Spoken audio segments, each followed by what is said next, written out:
Amigos, dialogar entre periodistas no es mi costumbre porque a veces nos enfranjamos o en una gran discrepancia o nos ponemos de acuerdo y realmente no llegamos a algo que al público le interese. Pero hoy día yo le he pedido a Eloy Marchán, que es un periodista que trabaja hace 10 años en el periodismo de investigación, allí en el semanario Gino en sus 13, pero además eres uno de los fundadores del Foco, ¿no es así, Eloy? Así es, Bien, Julio. Mucho gusto de tenerte conmigo. Muchas gracias por la invitación. Bueno, la primera pregunta que te voy a hacer es una pregunta bastante difícil de responder a veces porque uno no sabe por qué hace las cosas, ¿no? ¿Qué es, ¿por qué eres periodista? Porque me encanta jorobar. Está muy bien la respuesta.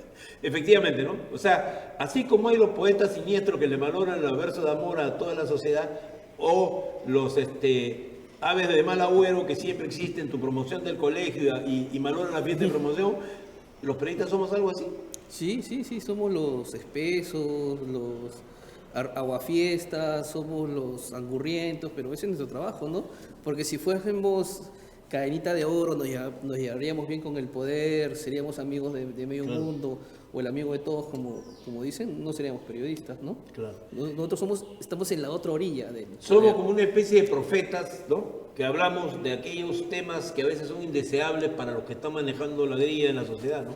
Sí, somos también los mensajeros de las malas noticias, porque nos tenemos necesariamente que meter en el fan, en el lodo y sacar las cosas sucias para al final tratar de ser lo que dice Tomás Eloy Martínez, una especie de lumbrera o foco que ilumina la sociedad. Es la única forma. Claro.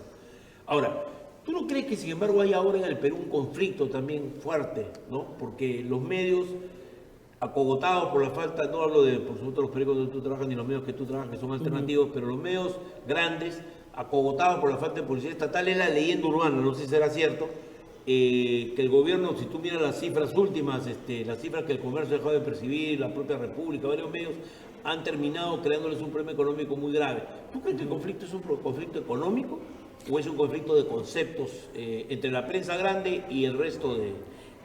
Yo creo que y el gobierno? Es un conflicto económico, sí, pero también es un conflicto de clase. Yeah. Eso es por un lado. Pero en el tema económico, yo he investigado mucho el tema de conflictos, de publicidad estatal.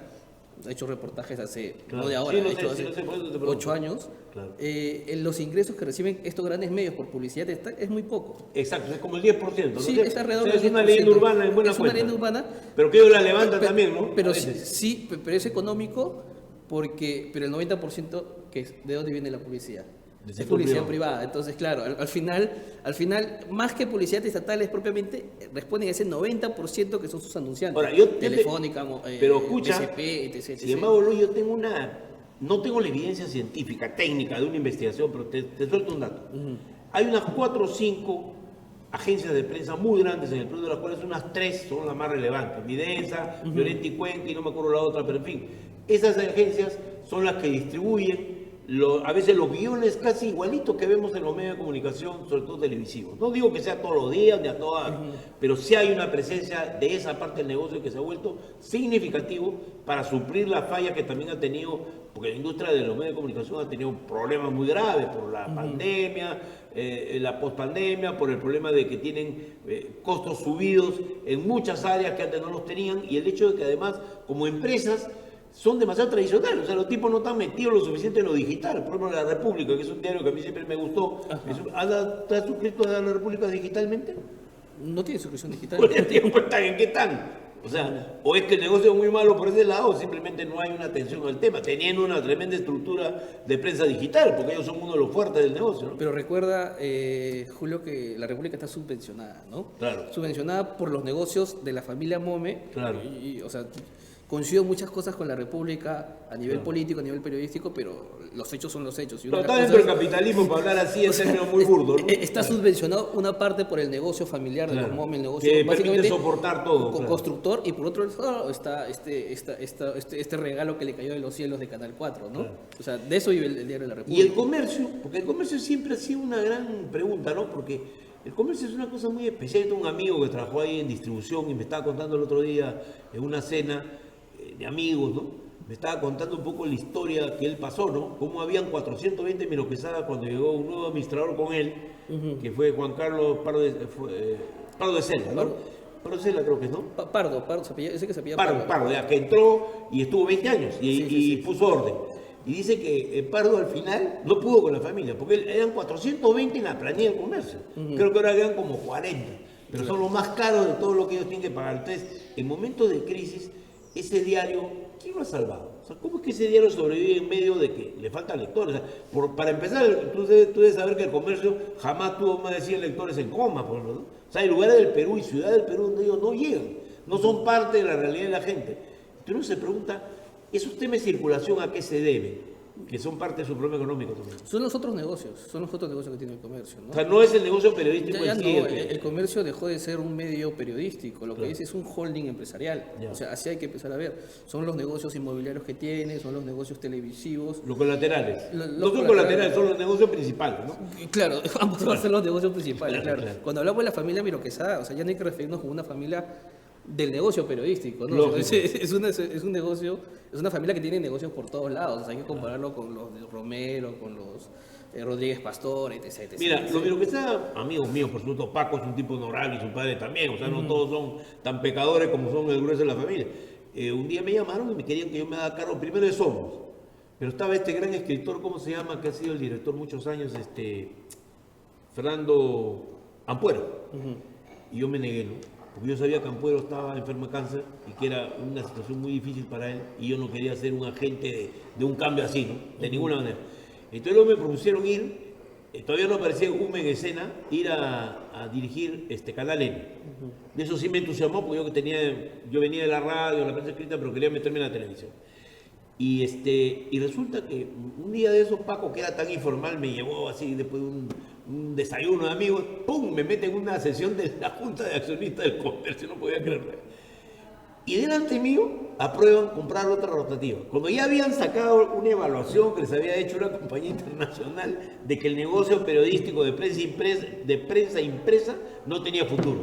Y estos estaban cargados con más o menos unos 16 suplementos que costaban un montón de plata y no producían dinero. Entonces, hicieron el giro nuevamente a comprar una imprenta. Entonces yo le dije a Paco, acá esto no tiene futuro, viejo. Yo me voy a la Panamericana, que me había Manuel Delgado Parque me había estado persiguiendo. Me voy allá, que tengo más norte, y aunque es una empresa que está sin mi quebrada, yo la paro.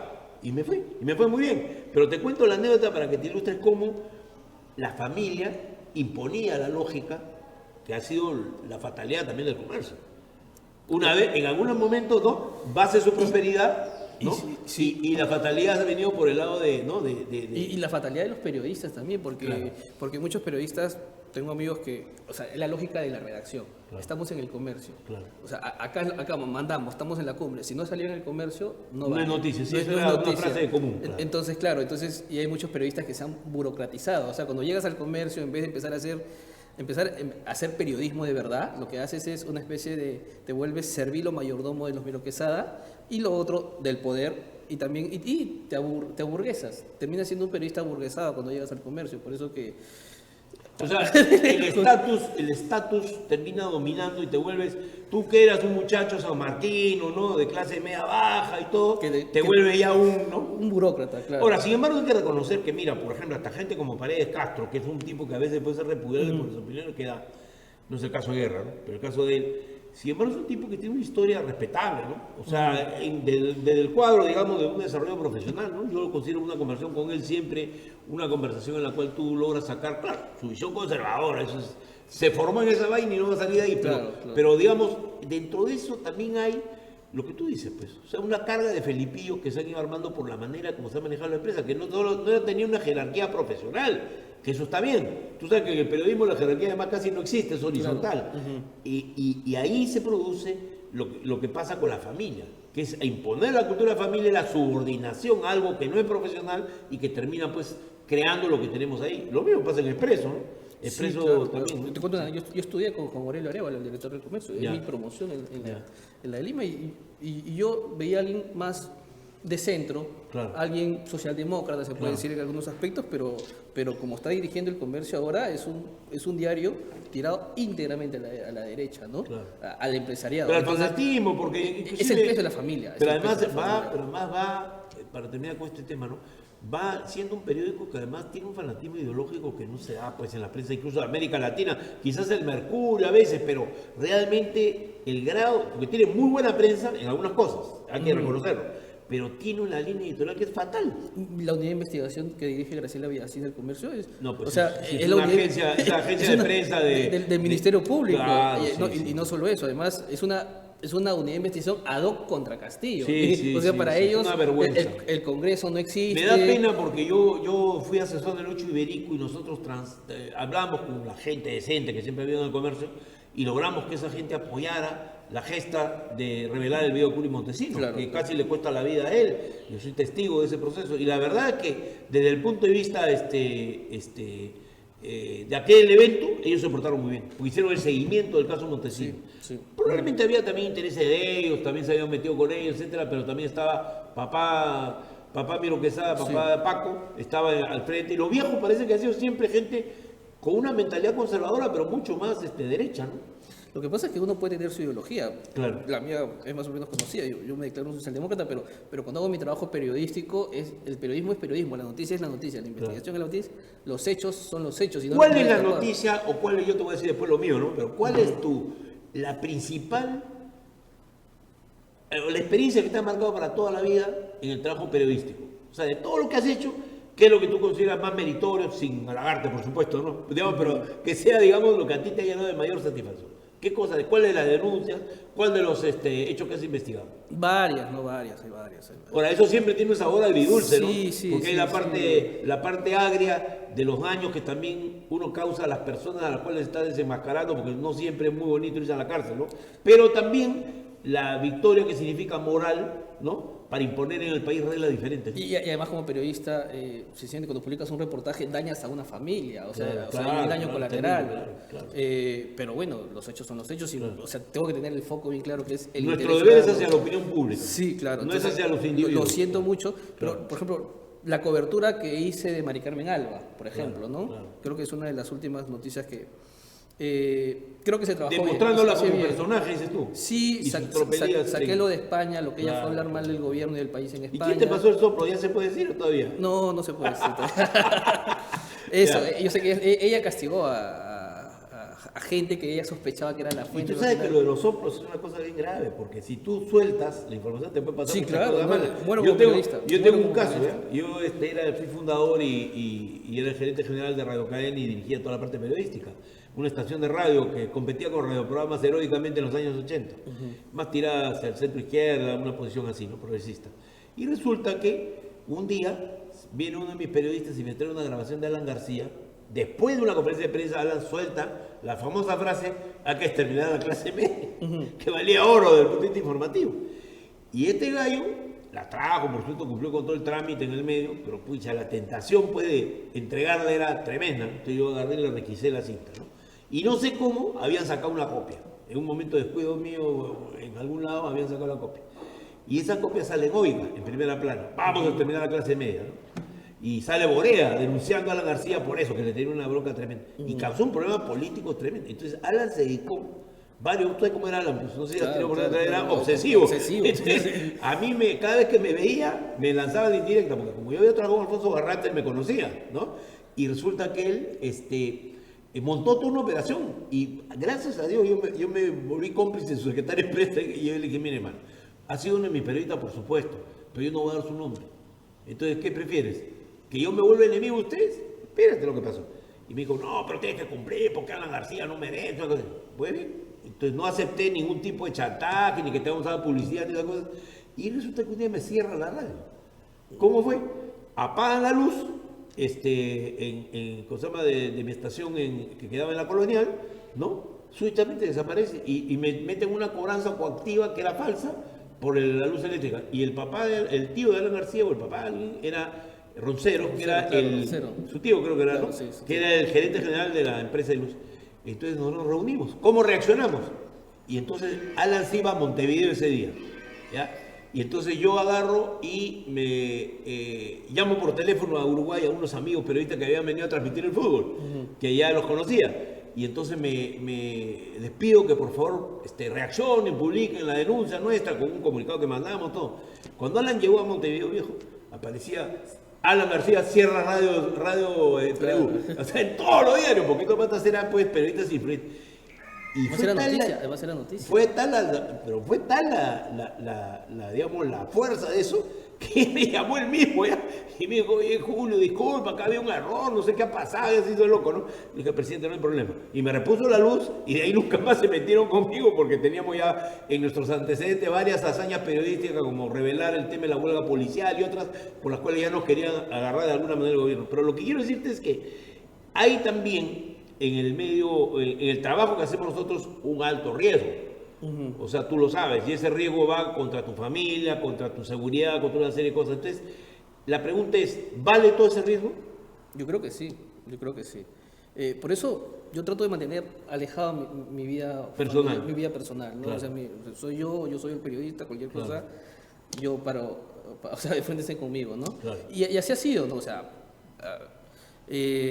amenazas hay, juicios, es más, el Foco tengo un juicio ahorita con el Foco por este tema del procurador. El Foco es una página, una plataforma también, ¿no? De denuncias y investigación. Sí, ¿no? es una plataforma de denuncias que la creé cuando yo tuve un periodo de 2 años que salí del semanario por temas académicos, Ya. entonces uno nunca puede dejar el periodismo. Claro, dije, claro. entonces, como tengo un poco de tiempo, lo creé con unos amigos, hacemos periodismo de investigación, es un laboratorio también periodístico, hay jóvenes periodistas que se están Claro. formando ahí, que ya están en varios medios. Hay Súper importante. En el semanario hay 2 personas, en Panamericana hay otras personas, hay 2 personas también en Panamericana y así, porque al final el periodismo no lo aprendes en la universidad. O sea, No, puedes haber es estudiado. artesanía, el Claro, periodismo es artesanía. es claro. artesanía, es una especie de zapatería, ¿no? Lo aprendes en la calle, no lo aprendes con los jefes, lo aprendes Claro. con los editores, Claro.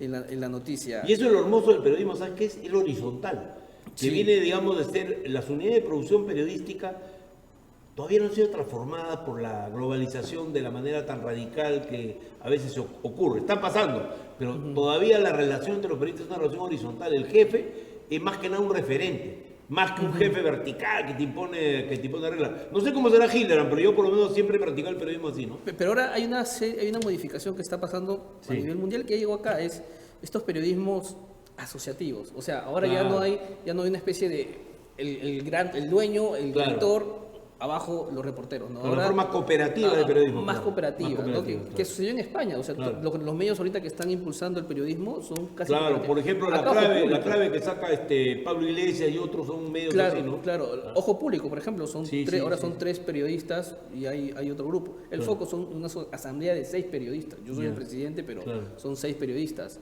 Y así, y esa es la nueva forma de periodismo que Eso es que está importante, ¿no? apareciendo. Porque es un Sí. poco regresar a las fuentes originales, que es hacer un periodismo que no está atado necesariamente a los intereses comerciales o de grupo, ¿no? Entonces, el periodismo siempre tendrá una relación compleja hacia sus enemigos y también hacia los grupos económicos, ¿no? Pero Claro, hay ahí claro. que tener una autonomía que se logra con esa... Y forma de a su trabajo. vez que vuelves a depender de tus suscriptores. Claro. O sea, el periodismo... Del público, el- claro. Del público. O sea, el comer... Caretas en su momento, Caretas vivía de la venta de sus tirajes. Claro. No vivía de la publicidad. Claro. Ahora, bueno, ahora Caretas vive de la publicidad, básicamente, literalmente vive. Claro, sí, lógico. Entonces, el comercio igual. Entonces, este nuevo periodismo que está apareciendo, este periodismo, yo no le llamaría alternativo porque... No, pues le han estos- puesto a un es- par de payasos al frente, Sí, hablándolo sí. con dureza, ¿no? Que no representan al periodismo, la verdad, no hacen periodismo. ¿no? Sí, es una ofensa llamarlos Son a ellos opinantes, periodistas. que el gobierno conductores, necesita, pero yo la verdad que creo que es un exceso. Sí, Porque, sí, porque sí, hay sí. muchos periodistas que también apoyan al gobierno, yo no lo apoyo, pero hay muchos que apoyan y que están dispuestos a poner el pecho por él y deberían de realidad pues organizarse y expresarse políticamente, nadie le prohíbe, ¿no? y hacer periodismo, o sea, como Claro. digo, no necesitas un cartón para hacer periodismo, no necesitas un diplomado, una maestría para hacer periodismo. Pero hay una cosa que sí yo quisiera hablar contigo, lo que me parece muy delicado. Yo he estado en Panamericana como director general 2 años y las reglas eran otras, ¿no? El editor mandaba, o sea, el directorio tenía que transar con el editor cosas. Yo estuve en la época de la toma de la residencia, súper delicado. Tuvimos primicias que no pudimos revelar, como por ejemplo fuimos los primeros en ver y luego lo vio la República El túnel. el túnel, o sea, la parte donde estaba sumándose tierra, que empezó a crecer y ya se rebasaba una pared y nosotros teníamos 7 cámaras apuntando a la residencia, así que nuestros camarógrafos se dieron cuenta, nos avisaron y nosotros empezamos un proceso de investigación y llegamos a la convicción de que entró la República, se dio cuenta del tema y empezó todo un proceso ahí de averiguación. Y no se reveló por razones estrictamente de seguridad, ¿no? Tuvimos incluso la primicia en un momento de haber enviado a nada menos que a Pamela Bertis y a otra periodista que estaba embarazada, me acuerdo otra periodista, no me acuerdo su nombre, que le enviamos a Cerro Pasco para averiguar lo de los mineros que estaban cavando el túnel. Y llegaron y lograron averiguar, hablaron con la familia, o sea, tuvimos toda la información. Y no la revelamos hasta 2 años después porque no era conveniente a la seguridad nacional. O sea, había también una defensa de una regla ética, ¿no? Que es que no atente el periodismo contra determinadas cosas que son fundamentales para la colectividad. Ahí el tema de seguridad no era el MRTA, el tema de seguridad era un problema. Claro, nosotros no íbamos a apañar nada de derechos humanos, que fuera contra los derechos humanos. Ahí se trataba de una, digamos, proteger la vida de los soldados que estaban, entre ellos el que ahora preside el Congreso, que estaban debajo de tierra esperando el momento del asalto. Entonces yo creo que hay momentos cruciales en los cuales uno también tiene que tomar decisiones, ¿no? Sí, eso es lo que se llama decisiones periodísticas o editoriales. Así o sea, es, claro. la República tomó la decisión editorial de publicarlo. Usted Claro. tomó la decisión editorial de no De no publicarlo, publicarlo, claro. y es totalmente válido, ¿no? Claro, O claro. sea, siempre y cuando hay una justificación periodística editorial. Ellos priorizaron Bueno, ahí le cayó un cargamontón. Claro, y hasta ahorita, ¿no? Hasta hoy día, pero exactamente. es una decisión periodística. Los periodistas, es igual cuando revelas un off the record, ¿no? Pero tú no crees que ahorita O sea, la un off prensa the se ha record vuelto... solo se revela Los off the record, sí, cuando claro. la fuente te ha manipulado Claro. o te ha mentido. Claro. Otros creen que el off the record es inviolable. O sea, son estos típicos casos en los cuales los periodistas solemos tener diferentes posiciones y es totalmente válido. ¿Qué opinas tú del tenor que tiene ahora la prensa? Yo ¿sabes qué siento? Mira, te voy a decir una cosa con franqueza, yo veía todo, pero he llegado a un momento que me saturo con algunos programas. O sea, tengo experiencias incluso con gente, digamos, que alguna vez me ha pedido, por favor, ayúdame, que me entrevisten. Los mando y los fusilan. O sea, las reglas se han roto por la crisis política que estamos viviendo. O sea, la polarización ha invadido la prensa, un sector de la prensa, y ha vuelto bastante inviable a veces la objetividad y el trato justo también a las personas que asisten, ¿no? ¿O crees que eso sigue siendo...? Yo creo que hay dos fenómenos. Por un lado está lo repetitivo. O sea, ¿qué diferencia Canal 2, el dominical de Canal 2 con el dominical del 4 Lógico. y del 5?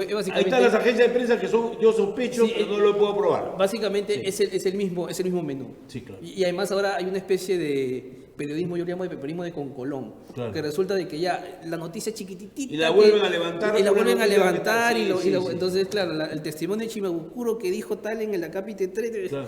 y vuelve a ser portada en Perú, entonces hay una especie de periodismo de concolón. Eso es por un lado. Y por el otro lado es este efecto en el cual los periodistas han vuelto, o sea, la noticia ha pasado a ser no el protagonista, sino la opinión. Por ejemplo, ¿qué es lo que hace sí. Williams? Por ejemplo, a mí, y eso fue cuando yo renuncié al premio del El Colegio de periodismo, que Periodistas, fue un ¿no? gran gesto. Renunciaron contigo varios periodistas dignos que no aceptaron un premio, el cual se estaba premiando también a algunos bandoleros ahí del periodismo. Así, entonces, A claro, ponerlo en un lenguaje que tú no debes decir, pero yo lo digo. por ejemplo, lo declara todos. Eso es periodismo. Claro, eso no, es, claro. como dicen mis amigos, es 10% noticia, Claudita, información. Claudita ha sido malograda por Williams. Sí, 10% de información, Sí, pues. 40% humo y 50% Y terminó insultos y adjetivos.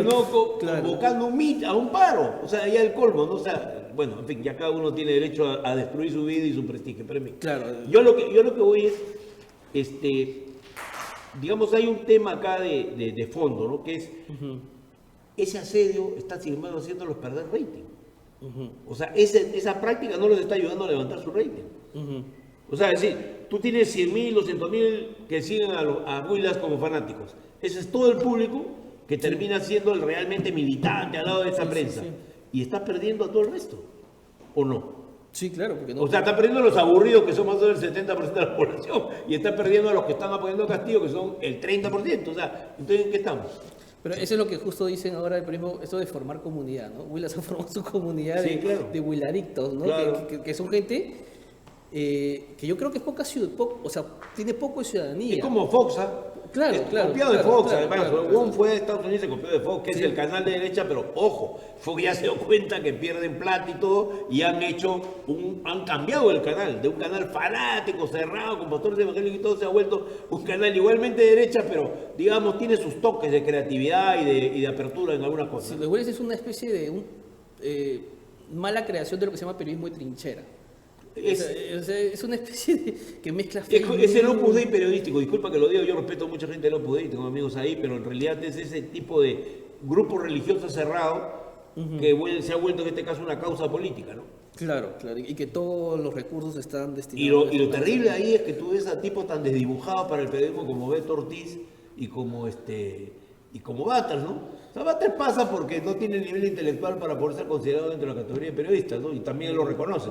Pero el caso de Beto ya es un caso muy dramático, ¿no? Muy penoso. Pero yo, si fuese director del comercio, diría, oye, nos estamos pareciendo a Willax. Cada vez el Oh. comercio se parece más a Willax, O sea, se parece más a el Expreso. virus no es el COVID, sino Willax. Claro, entonces yo digo, o sea, me doy cuenta, cada vez me parezco más. Mi público ahora es el mismo que Willax y el mismo que Expreso. Miraflores, Algo- o sea, Miraflores, San Isidro, Surco, etcétera, algunos, y no todos, sino que un grupo grande de gente que fue la que salió en la marcha, ¿te acuerdas cuando cerraron la Claro, circulación claro. en Lima y se armó una marcha? Ahí estuvieron. Claro, entonces ¿No? algo estoy haciendo mal. Gestión, ¿cómo han destruido gestión? Gestión también se O sea, gestión era un diario, yo lo realmente leía así. respetable, yo todos los tiempos lo leía, estaba suscrito. Han puesto como director a una persona que básicamente es un filipillo, o sea, hace lo que le dicten, entonces ahora vemos eso. Gestión Bueno, está Eloy, hemos rajado el periodismo, ¿no? ¿No debemos hacer eso, no te parece? No, o sea, acuérdate que Gaitales De los periodistas hemos rajado. o sea, yo concibo que el periodismo tiene poder, entonces los Claro. periodistas deben hablar también de los propios periodistas. Pero además hay una cosa importante, quisiera con esto terminar la entrevista. Mira, la gente no es escuchada.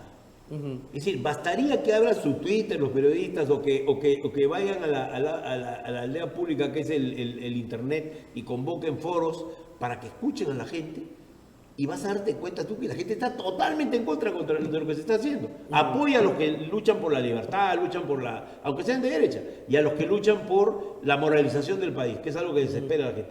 Pero si tú te das cuenta, hay una vasta sector de la audiencia que no lo lee, que no lo ve, que está al margen, y que son los descontentos con el periodismo. Y nadie les da bola. Y además porque está prohibido hacer encuestas, ¿no? Yo las hice, mira, cuando entré a Canal 5, yo soy medio disruptivo, ¿no? Hice una encuesta donde Mónica Delta me salía última. Y se armó un lío de los 1000 demonios. Pero yo me senté en el directorio y les expliqué. Iwasaki estaba ahí y lo estaban por votar. Y Mónica era la última. Y dije, es por un problema de su identidad como periodista. Quiere ser Bárbara Walters. Este es el Perú. Acá ella tiene que cambiar. Ella ha cambiado con el tiempo, ¿no? Pero después de muchas cosas que ha hecho mal. Y Gonzalo era un tipo periodista joven, que había trabajado conmigo en radio, un tipo con mucha experiencia, digamos, en la parte verbal, se expresaba bien, ¿no? Tenía a veces inconductas, indisciplinas que a mí me desesperaban, pero era un buen conductor. Y fue el que sustituyó a nada menos que, ¿sabes a quién? A Martín Martín Morosini, Morosini, que claro, se me claro. fue porque quería vestirse como le da la gana, que en fin, se fue porque ya había acabado su ciclo. Entonces, él fue mi salvación junto con otra contestataria, que era Inés Sánchez de Iscorbe, la Sánchez de Iscorbe que había estado en Bosnia, ¿no? Y estaba resistiendo a que, por ejemplo, a cortarse el pelo, a arreglarse un poco más para la televisión, pero finalmente lo hizo y eso me salvó. Y eso quiere decir que, digamos, una cosa importante, ¿no? Que siempre hay recursos humanos a los cuales recurrir. O sea, la prensa no está prisionera de sus actuales conductores, lo que pasa es que no los quieren cambiar, ¿no? Claro, no, el periodismo tiene que oler calle, tiene que andar en micro. Si no andamos en micro estamos desconectados de la realidad. Importante. Subirse al Metropolitano de vez en cuando, ¿no? Sí, claro. ¿No? O sea, no sé, visitar no solo el centro, Los no barrios solo de Miraflores, Lima, claro. visitar Coma, Los Olivos, San Juan de Miraflores, o sea, porque Bien. ahí conoces. Bien. Eloy, es un gusto entrevistarte hoy día. Hemos hecho algo diferente, como tú verás. Hemos hablado de tu vida como periodista y hemos también rajado de nuestra profesión porque siempre la amaremos, pero siempre también haremos que no sea capturada por los poderes que son justamente a veces enemigos de la democracia y de la libertad y también que son enemigos de la justicia y de la honradez, ¿no? Yo creo que la honradez hoy día es un valor indispensable para ejercer periodismo, ¿no? La honestidad. La honestidad, sí. o sea, ser- Más allá de la honradez, la honestidad. es la honestidad, creo que es la palabra que debe definir a un periodista. Muy bien, mucho Muchas gusto, gracias, Eloy. Julio. Amigos, hemos tenido la oportunidad de escuchar un excepcional testimonio de Eloy Marchán, gran periodista, más joven que yo, por supuesto, que está en Giro en sus 13 y dirige además El Foco. Con ustedes vuelvo en la siguiente edición de Sin Flor.